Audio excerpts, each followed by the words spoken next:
Welcome to today's briefing, everybody. I hope you had a great Christmas. Let's head over to the Arabian Sea and talk about what happened here on Christmas Day. I believe this attack happened. This is the MV Chem Pluto was attacked by a one-way drone at sea, approximately 200 nautical miles west of the coast of India. What's significant about this attack is that this has nothing to do with the attacks going on in the Red Sea, the Gulf of Aden, or even Yemen. This is an attack that came directly out of Iran, to my knowledge, for the first time since these attacks have begun. We have a recognized state in Iran attacking civilian shipping directly and taking credit for it, taking responsibility for it. The chief of the naval staff, Admiral Hari Kumar of India, said it's India's responsibility to keep the Indian Ocean safe, and that they vow that they're going to respond to this attack. There will be a response from India because of Iran's attack on this shipping. One of the things they've already done is increase the deployment of their P-8I maritime patrol aircraft. That's the Poseidon aircraft that the Americans build. We build specific export versions. The P-8I is the India export version, and they're increasing their operations with that to start. We don't know what other responses India is going to do, but that's already begun at the time of this recording. And so, and I should say credit to Twitter, Sid Hant, for these photos. I do want to mention the damage here. You can tell that this was definitely a small drone attack and not, say, an anti-ship cruise missile, which would have left a much larger hole in the rear end of this ship. But you can see how it peeled it back like a banana peel there at the end. And this shot from the interior is great. You can see this appeared to be some kind of storeroom, I assume, because it had shelving and cabinetry there. And there's lots of scorch marks on what may have been a counter at one point. This is where the drone exploded into. Fortunately, there was nobody in this room at the time, or else they might have been seriously injured or even killed. To my knowledge, nobody was injured in this attack. So we got lucky on this one. But I want to reiterate what's happening here is we have a state actor, not some rebel group or terrorist organization. We have a country in Iran openly attacking shipping now in the Arabian Sea, and taking credit for it after the Pentagon came out with evidence saying, look, we saw the launch, we saw the flight, and we saw the impact. So Iran had shifted its perspective by saying, oh yeah, not only did we do that, we're proud that we did that. So now we have Iran attacking shipping, and we'll have to see where this goes, because India is not having any of it. They've already said that they're going to respond to this.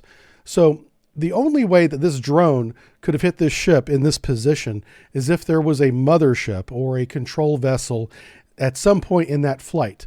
These drones are controlled by line of sight radio. It's too far from land, from Iran anyway, to have that line of sight. So they must have had a mothership at some point along the way to take over control or relay control back to land. So we know right now there is a Iranian Navy ship with drone capability in the Arabian Sea. So this is possible.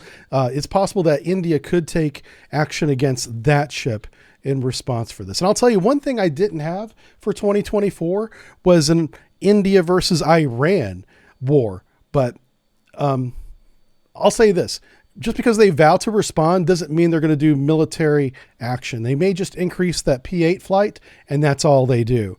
But they have vowed to do something, and we'll watch this closely as we go into 2024. Let's head over to the Black Sea, where a significant event has happened in the war between Ukraine and Russia. This is the Novosibirsk Rapuchka class landing ship. This ship has essentially been used to ferry supplies from the Crimean Peninsula and back to Ukraine and back and forth, so that Russia did not have to depend on the Kerch Strait Bridge as much as they already do to ferry supplies in and out of the Crimean Peninsula. This thing is essentially a cargo truck at sea delivering MLRS rounds, food, fuel, whatever the troops need in Ukraine. This was one of the major ships. This is a significant delivery ship for supporting those troops. Well, here you can see in this video, And credit to the Telegram channel that recorded this. I don't know their name because Telegram is anonymous. Look at that explosion. That, we believe, is the result of a Ukrainian modified Su-24 fighter carrying either the French Scalp or the British Shadow Strike, or is it Shadow Storm missile. The Su-24s have been modified to carry 2 of those cruise missiles.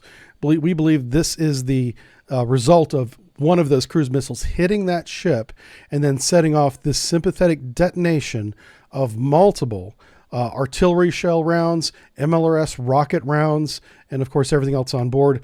The casualty here is, at last count, over 80 sailors are dead because of this, and I imagine that number might grow in time.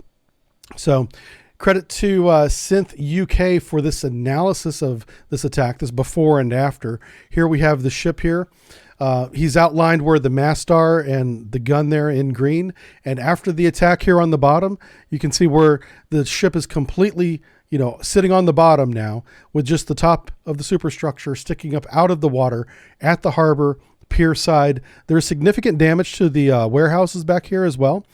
So that detonation of this ship in port not only killed dozens of people, but did significant damage and took this ship completely out of action. They will certainly pull the wreckage out of the water and scrap it, but this ship is no longer in any fight. Its career is over as of this point.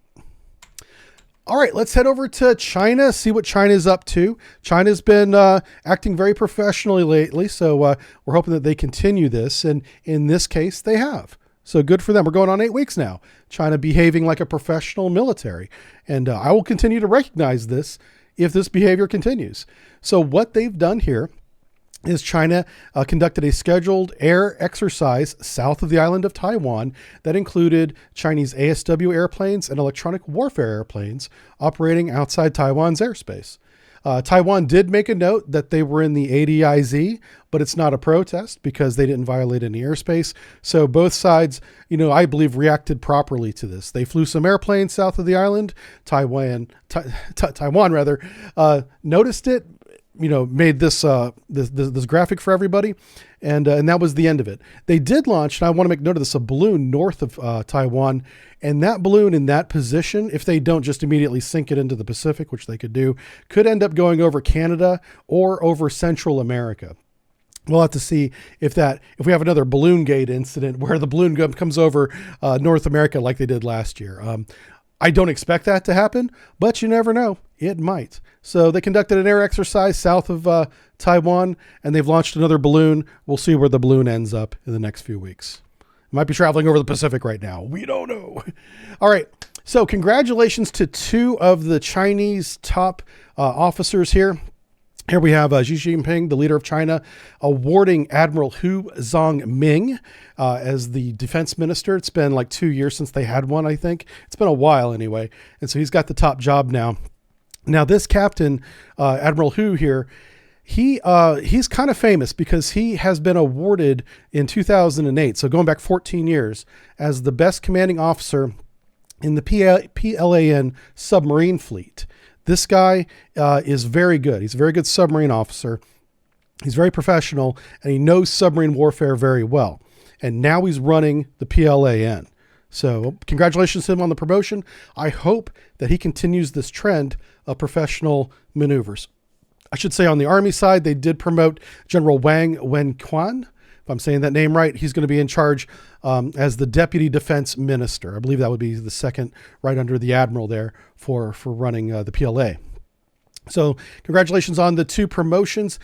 These gentlemen have probably been performing these duties during the past 8 weeks at least, while we've had professional behavior from the military. So hopefully they continue that tradition, and we'll be documenting that here on this channel going into 2024.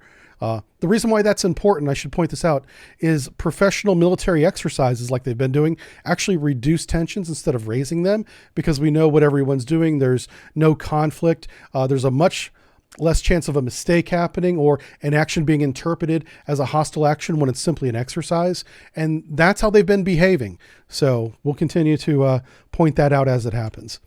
Let's head over to Japan. Congratulations to Japan for the JS, or Japanese ship Kaga, this destroyer helicopter capable ship. I know it looks like a small aircraft carrier, but they're calling it a destroyer. About that. It's been on sea trials this week and doing very well. What they're doing is they're upgrading this ship to be able to operate not just the helicopters that it's been operating, but also the F-35 VTOL, the vertical takeoff and landing variant of the American F-35. Japan's Air Force has been operating the F-35 for a while now, but the Navy is going to get its own collection of VTOLs as well and be operating off this ship. This ship is going through sea trials right now. It's going to go back for some additional work, and it's scheduled to be done in 2027. So still a couple, 3 years of work to be done here, but they've come a long way in a short time. I've put up here in this graphic a little side-by-side of what the Japanese ship Kaga and the LHA-6 USS America looks like. The America has been forward deployed in Japan now for a while, and these ships have similar missions and capability. So I thought you might like to see what one looks like next to each other. Obviously, the Japan one is not as big, doesn't displace as much water. It also can't hold as many aircraft and weapons. It appears to only have one elevator versus the two that are on the America there, and a number of other differences. It's basically a smaller version of our LHAs. So, and the Congress has approved that Japan can purchase up to 42 of the F-35s for their Navy. They don't have to buy all 42, but they probably will. Because Japan has increased its military budget, I think, to the highest it's been probably ever. So they're probably going to buy all 42 that are authorized for sale and eventually operate it off of this ship. So congratulations to Japan for adding a significant capability to their Navy. And finally, we're going to leave you with this. The USS Bataan here is doing what's called a RAS, replenishment at sea. They're in the Red Sea. I thought this video would give you an idea of what it's like to serve as an enlisted man on board these ships, because they do these types of replenishment at seas regularly. It's arduous duty, it's dangerous and exhausting. And our sailors do it with pride and professionalism. Really well done. This one has a vertical replenishment, or a vert rep, along with it. That's the helicopter side of it. And you can just see sailors there just doing their thing. So as you watch the video of the USS Bataan doing a replenishment at sea, I would like to tell you that this is the last video for this channel for this year, for 2023. We're wrapping it up here. 2023 has been a pivotal moment for this channel. This channel became a formal company this year, and we've grown our staff from this guy, to 7. With your assistance, with your likes, with your views, with your subscriptions, your super chats, everyone on Patreon.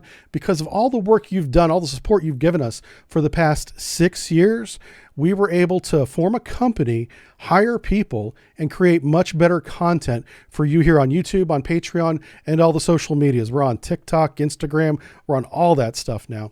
And we have a whole team that runs that. So thank you for your support. This year has been monumental because of it.